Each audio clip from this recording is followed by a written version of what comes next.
This is Research Like a Pro, episode 385, Review of Women and the Law of Property in Early America by Marylynn Salmon. Welcome to Research Like a Pro, a genealogy podcast about taking your research to the next level, hosted by Nicole Dyer and Diana Elder, accredited genealogist professional.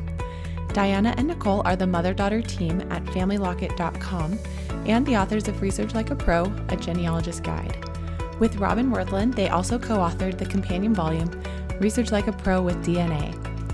Join Diana and Nicole as they discuss how to stay organized, make progress in their research, and solve difficult cases. Let's go! Today's episode is sponsored by newspapers.com. Hi everyone, welcome to Research Like a Pro. Hi Nicole, how are you doing today? I'm doing well. I've been making some interesting discoveries. You should have seen my face when I found a tax record for someone who I thought had been dead for 20 years. I love And it. then he showed up in tax records in the 1880s, and I realized I had made an assumption that he died when he had gone on living. And I had tracked him from the 1850 census to the 1860 census. And then there was a cemetery there in Izard County, Arkansas, where he lived in 1860 with his headstone. But the headstone had no dates on it. It just said his name, Bat Balance, which was short for Bartholomew Balance. And it had his wife's headstone nearby in same style, Caroline Balance, no dates. And the other headstones of that style were probably placed in the 1910s, but I just assumed they were kind of added later. I didn't know. And so since I couldn't find the couple in the 1870 census there in that county, I figured they must have died. Well, the next phase of my research that I was just doing, I had it on my plan to look at state level Arkansas tax records for Izard County since they had a courthouse fire in the 1880s. And the Reeves family didn't have very many men survive the Civil War. But Letha Caroline Reeves, her husband Bartholomew Balance, apparently did survive. And even though they weren't located in the 1870 census, as far as I could find, they were on tax records in the early 1860s, like from 1859 to 1861, and then a gap in the records, and then he's there in 1866. And then fast forward to 1886, he's there again, 1887, 1889, 1891. And then I found a deed for him in 1899. So the gap in the records was challenging, not finding him in the census. But I was so surprised when I saw that tax record with his name on it, because there's nobody else in the county with the name Balance as a surname. And they had no children either. So it was just very surprising to me. I thought for sure they died in the 1860s. That is such a good example of questioning our assumptions. We just sometimes get these things in our head, and that is an awesome example. I also really love the name Bat Balance, which is short for Bartholomew, right? Is that right? Yep. That's Short for such a fun Bartholomew. name. It's so interesting. That's one of my favorite parts of research, is coming across these unusual names back in the day. It's so fun. Yeah, and many of the Reeves family descendants named their children after their uncle Balance. And so I've seen the name Bartholomew Balance Martin and Bartholomew Balance Reeves, and just, at least 3 of Sally Keaton Reeves' grandchildren are named after Bartholomew Balance. Which is so awesome. So easy to put that family together, because that is an unusual name and they're all connected, right? When you run across them. Yeah, with the help of DNA, that really brought everyone together as far as connecting these branches of the family that just kind of got lost because of moving to Arkansas, where the county courthouse was burned. Yeah, Arkansas, our bane. Our All the favorite burned place. counties of northern Arkansas. Oh, goodness. But you know what? It's giving us so much experience in researching in burned counties.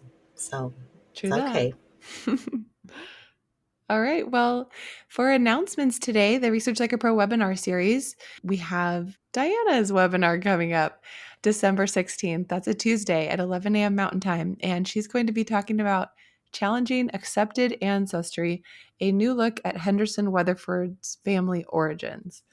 So that'll be fun, Mom. I'm excited to hear you talk about that. And it's been great to see your progress on the Weatherford family after, our original research had kind of connected him to the big Weatherford family in Dallas, and then now discovering that's not the right family for him.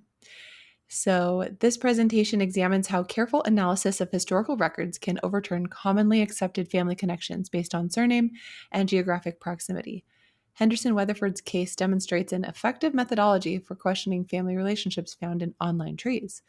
Through systematic evaluation of tax records, census documents, land records, and probate files, learn how indirect and negative evidence can build a compelling case for new family connections. We'll examine the role of DNA in confirming hypotheses derived from documentary research.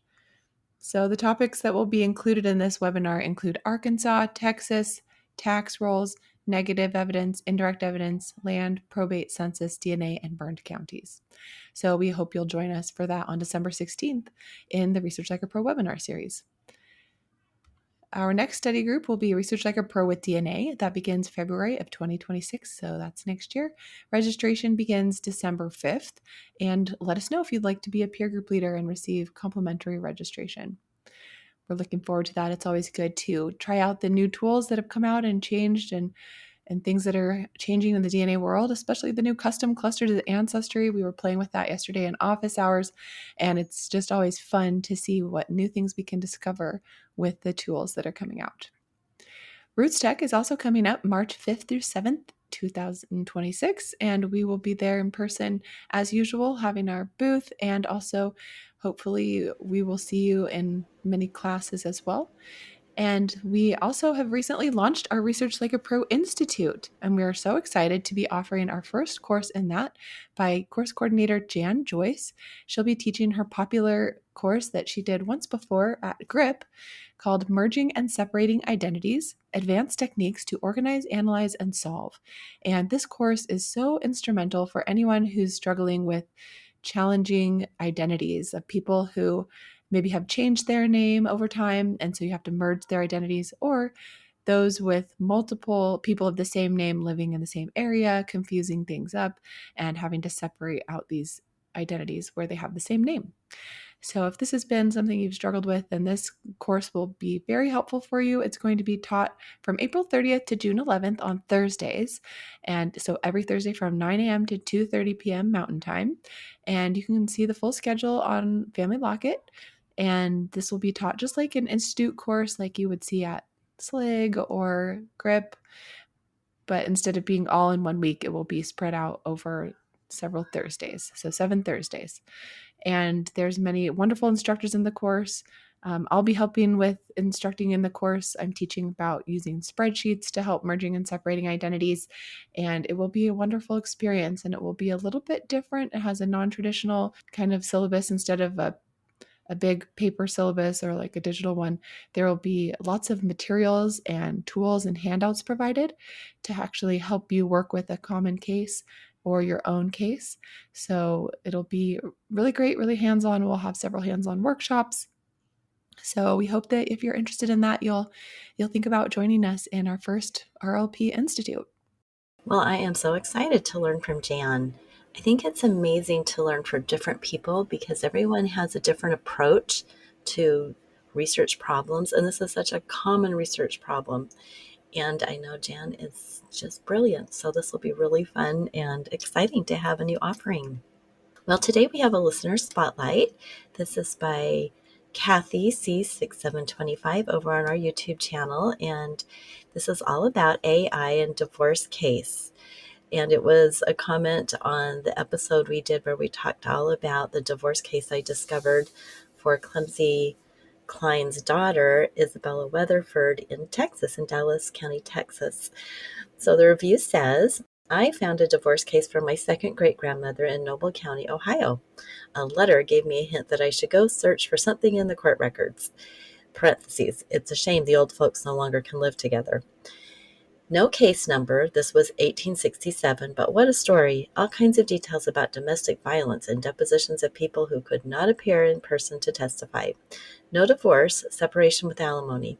I sure could have used Claude to transcribe all the documents 2 years ago.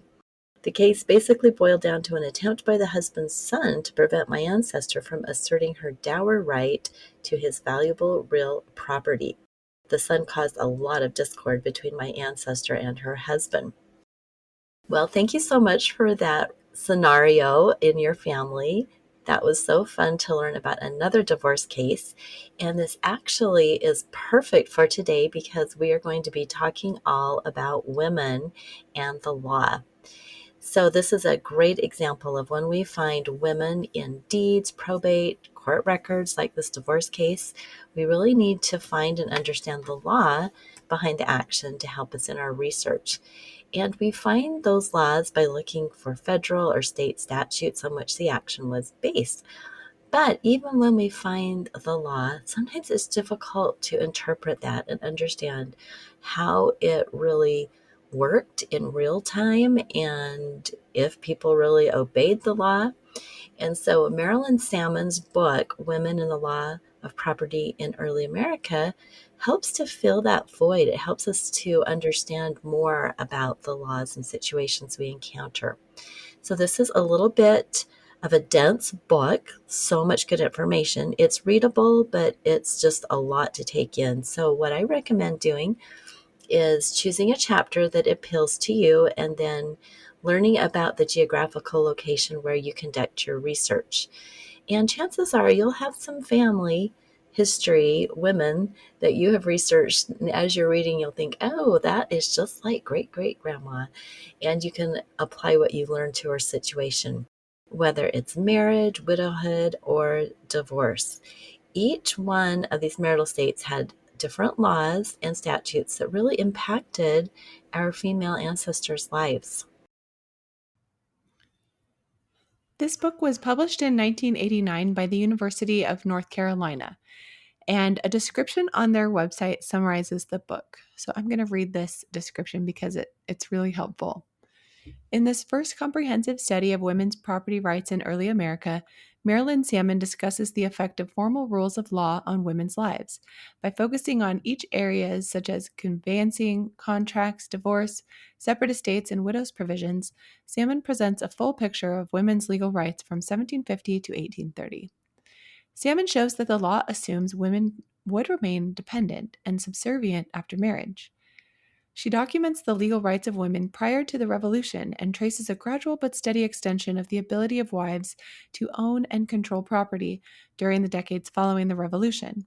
The forces of change in colonial and early national laws were various, but Salmon believes ideological considerations were just as important as economic ones. Women did not all fare equally under the law. In this illuminating survey of the jurisdictions of Connecticut, Massachusetts, New York, Pennsylvania, Maryland, Virginia, and South Carolina, Salmon shows regional variations in the law that affected women's autonomous control over property. She demonstrates the importance of understanding the effects of formal law on women's lives in order to analyze the wider social context of women's experience. For an idea of the breadth of material Salmon studied for her book, the bibliography has numerous titles under each heading.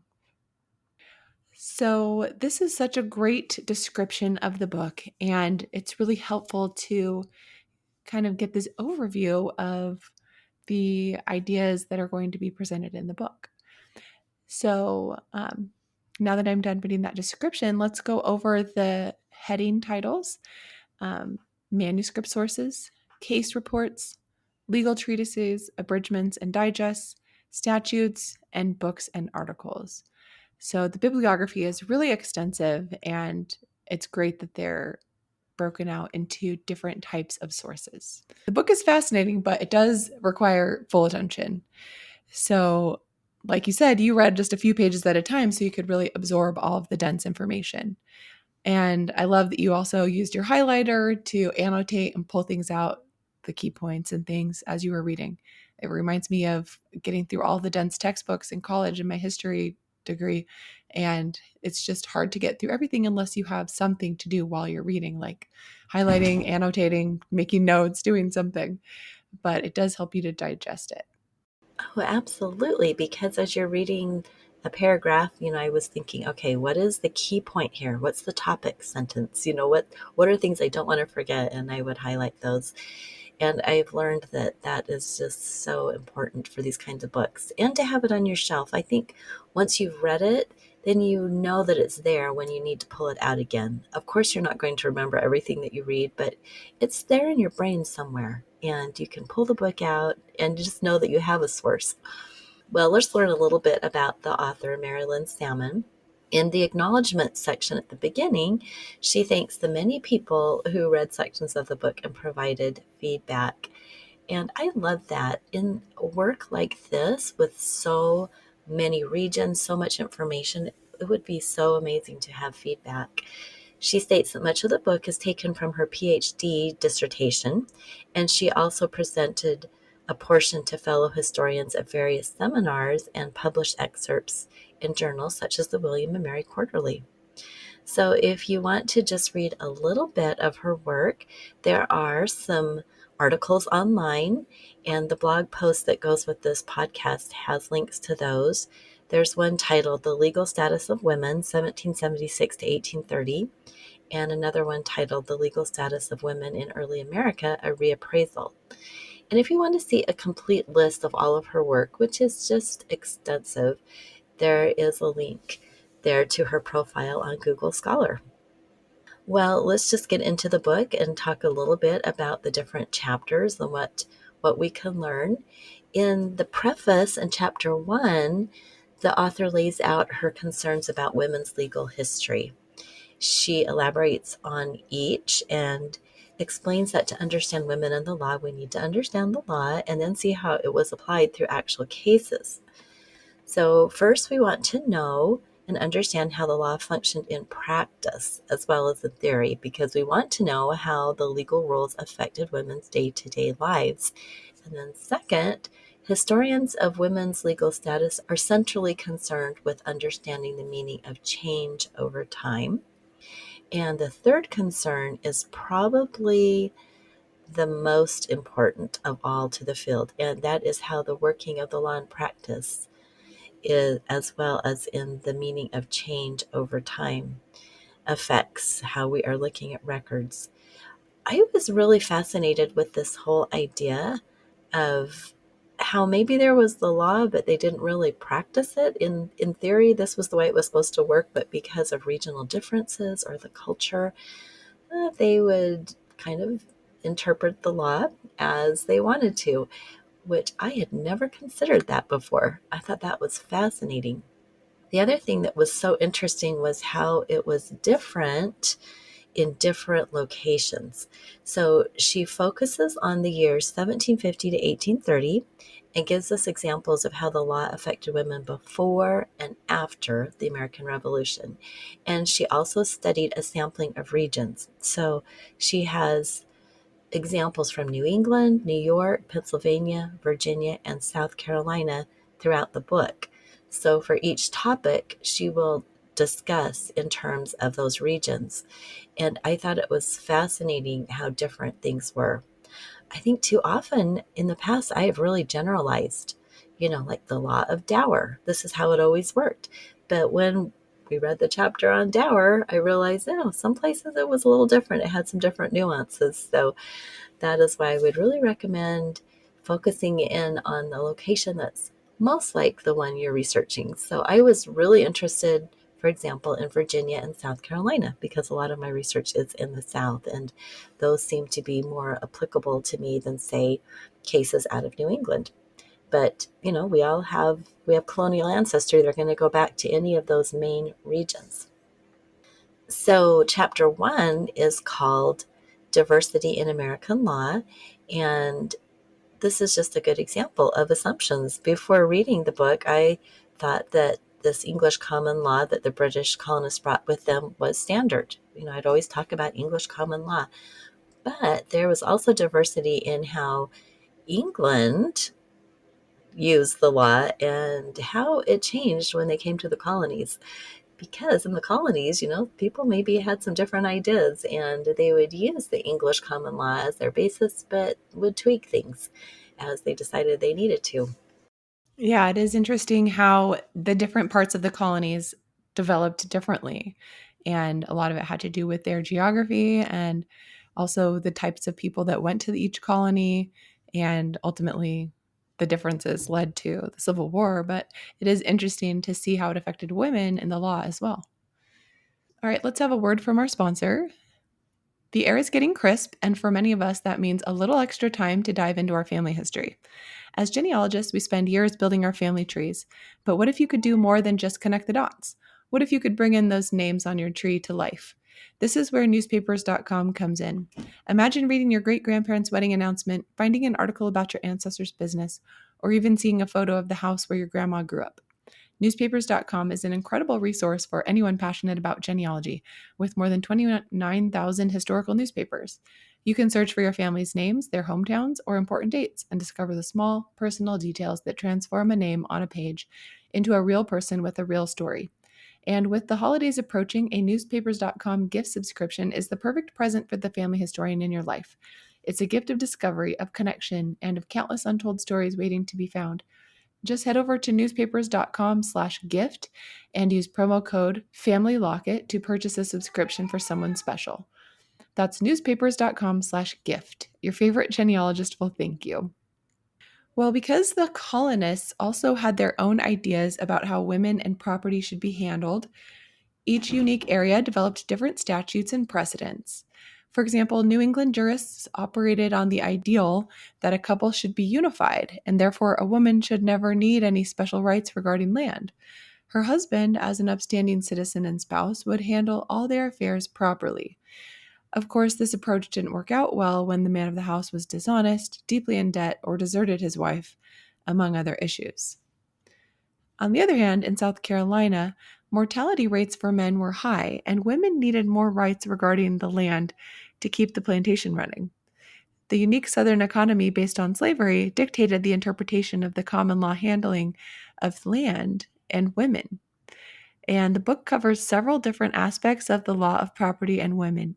So each chapter discusses how each topic was handled in the different jurisdictions using specific case studies. So, chapter 2 is conveyances, 3 is contracts, 4 is divorce and separation, 5 is separate estates, 6 is separate estates in New England, 7 is provision for widows. So, organizing the book by subject and then discussing each jurisdiction in turn allows the reader to become immersed in the subject. So, we're going to now look briefly at each chapter and an example of how some of the jurisdictions handled each situation. Okay, so let's start with conveyances. And under the common law, once a woman married, she and her husband were one, and she became a feme covert.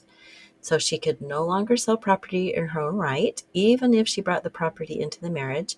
Instead, her husband took care of all such matters.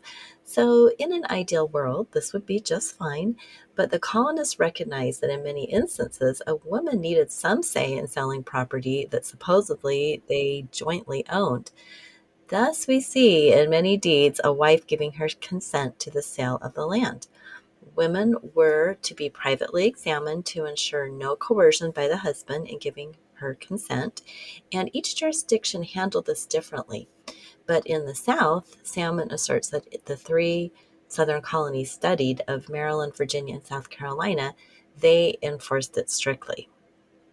So I thought that was really interesting because that is something we do see a lot in our land records, the wife having to give consent. So another example is in contracts. And as a femme covert, a wife couldn't enter into a business contract or own or operate businesses in their own name. This became a problem if the husband was away for extended periods of time or if he was not capable of providing for the family. Recognizing the issue, some jurisdictions enacted statutes that allowed a married woman to become a femme sole trader. And in the book, Salmon states that an act concerning femme sole traders, enacted by the General Assembly of Pennsylvania in 1718, provided that the wives of mariners and others whose circumstances as well as vocations obliged them to go to sea could act as femme sole traders during their husbands' natural lives. So even if a woman had a great little business going, If she got married in some locations, she could not operate it in her own name. It's just so hard for us to even imagine a world where you were just under so much restriction. But I thought it was super fascinating that they recognized that women had to keep the economy going if those men were gone. So they made provision for that. Right. Yeah. And another area the book covers is divorce and separation. And so during the colonial era, opinions on laws on divorce and separation varied widely among the different jurisdictions that were studied. But after the revolution, many states quickly enacted laws and statutes that allowed for divorce because because a married woman was unable to act on her own behalf regarding property. If a husband deserted her, she faced many challenges. If she wanted to sell their land and moved on, she was hampered. Also, in cases of abuse, adultery, or other situations, women needed a legal way to separate from their husbands. Salmon states in 1786, Massachusetts lawmakers formalized grounds for the first time. Absolute divorces were obtainable for adultery, impotence, and criminal conviction carrying a prison sentence of 7 years. Husbands and wives could obtain separations for desertion, and wives could obtain them for non support. Now, another area discussed in the book is separate estates. In England, separate estates were used to legally allow women to own and control property separate from their husbands. This was an exception to the rule and was generally used for the landed class. Marriage settlements were important when a wife brought property into a marriage from an inheritance or previous marriage. That property needed protection in the case of creditors seeking to settle debts with the insolvent husband. Salmon states, the usual goals in settling property on a woman were to prevent it from being taken to pay the debts of her husband, and to provide her with support for understandable reasons. Creditors disliked trust estates, particularly those made after marriage. So, Chancery Courts handled these kinds of issues, and in the colonies that Salmon studied, only New York, Maryland, Virginia, and South Carolina created these courts of chancery. And as a side note, Virginia's Chancery Court records are really interesting, and I've looked up a few different names that I've researched before in those Chancery records that have been digitized at the Library of Virginia, and it's so fascinating to see the types of disputes that people were having. Absolutely. And this problem of debt comes up over and over throughout the book because the economy was really based on debt. There was not a lot of, cash flowing, and it was more just the idea of giving promissory notes. And, those would add up, and people, of course, wanted to collect on those. And so debt was a huge issue. And these creditors wanted to make sure they could get their money, and they didn't want to have a woman's rights influencing there, which is just kind of interesting. Now, there's a whole separate chapter on separate estates in New England because it was a little bit different. Connecticut and Massachusetts did not create those separate courts of chancery to deal with trust estates. This was really because they had those Puritan ideals that governed much of the colonial attitudes, and it was an ideal that was opposed to women having control over property.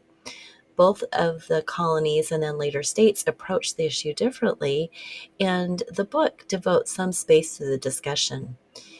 The very idea of separate property spoke to a corruption of family life that Puritan leaders feared and sought to suppress.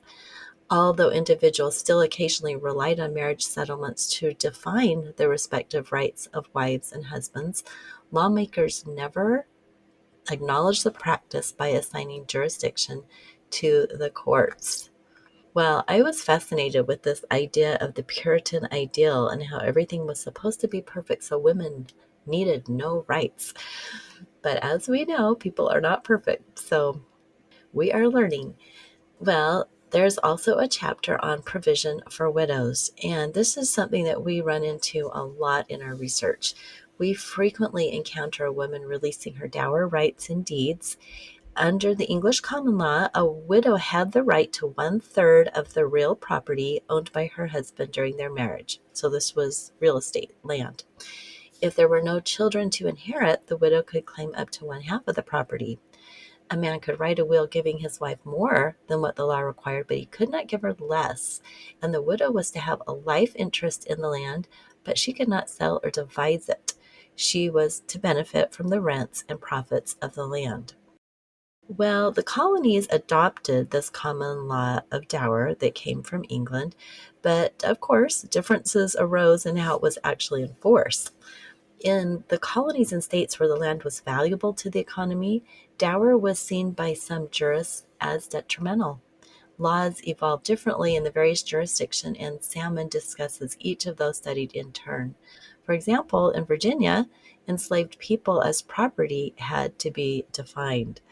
So again, we would want to study chapters that apply to our research and in the location most like our research. So, how can we, as family historians, use all of this excellent information in Marylynn Salmon's book? Well, we'd recommend purchasing a copy and then referring to it whenever you come across a record involving your female ancestor and property or court records, whether it's real or personal property. If Salmon discusses your colony or state, then you'll gain a lot of new insights into the record. But what if your jurisdiction isn't mentioned? We recommend reviewing the sections on a neighboring jurisdiction and then go look for the laws governing your ancestors' actions in their state. Finding and understanding the law that affected them can be difficult, but Women and the Law by Marylynn Salmon provides a good guide to enhance our understanding.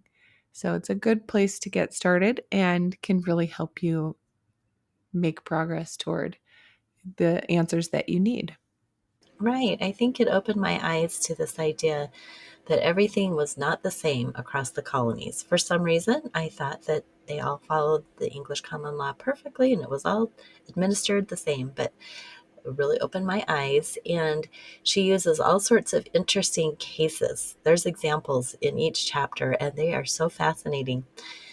Another thing that I would recommend is if you have a location. So let's say I have Georgia and I have some interesting females there with divorce and property, different things. I would like to know, is this close enough to South Carolina that this would be interpreted the same? I think it would be very close.